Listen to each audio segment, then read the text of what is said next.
well. So you're going to get us started with some running backs, start them, sit them. Who you going with? Yeah, man, let's do it. With Aaron Jones, who last week had a bad matchup and went off, had 27 touches and put up a big stat line. So hopefully Matt LaFleur continues this trend and makes him a featured back this week against the Broncos.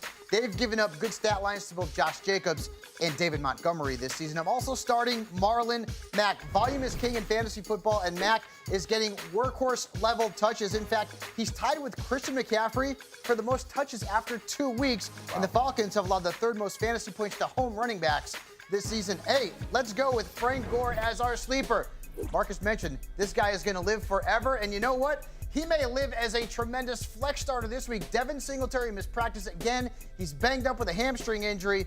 And the Bengals have allowed more fantasy points to running backs, Cole, than any team in the National Football League. And Gore is available in a lot of leagues right now. Yeah, Frank Gore plays for 5 more years. He'll be the first active Hall of Famer on the field on Sunday. 16 touches a game so far this year. But give me some running backs that you may want to sit, Fabs. Yeah, man. You know, I'm not digging on James White right now. It seems like his days of being a reliable PPR option are over. He saw just 30.8% of the offensive snaps last week, was on the receiving end of just 4 targets. And there's a lot of mouths to feed now. Sony Michel, Antonio Brown, Rex Burkhead is in the mix there too. So James White is a volatile flex starter at best. And I'm also benching Duke Johnson. Why?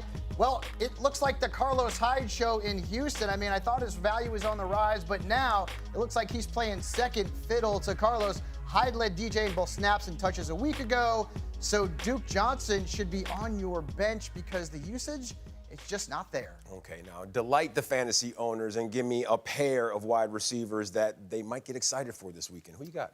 I've got number 1, Larry Fitzgerald. And this is a guy, you want to talk about a player who's never going to go away, and I hope he never goes away because he has been tremendous. He is in the top 10 among wide receivers in targets right now. Okay, the Cardinals offense is throwing the football a league-high 47 times per game. And this is a very good matchup against the Panthers, who allowed 8 catches and over 26 fantasy points to fellow slot man Chris Godwin last week.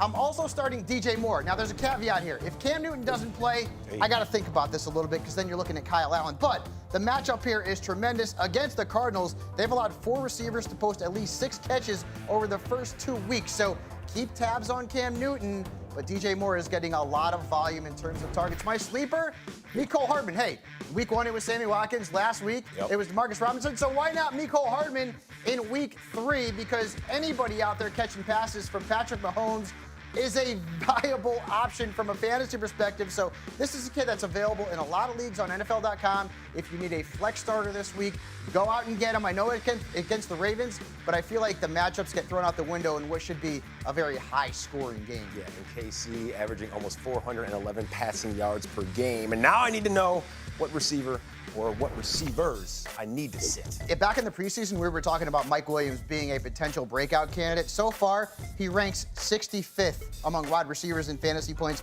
Played 60% of the snaps in week 2, fewer than Keenan Allen, fewer than Travis Benjamin, and he's seen 5 targets or fewer in both games. I am fading him right now against the Texans. And Terry McLaurin, and I like this guy long term. I think he could end up being a real fantasy asset, but he's got the Bears on Monday Night Football. Game script could be an issue there. And oh, by the way, the Bears held Devontae Adams to fewer than 8 fantasy points back in week 1. So the rookie, a good long-term play, but I'm fading him this week in my starting lineup.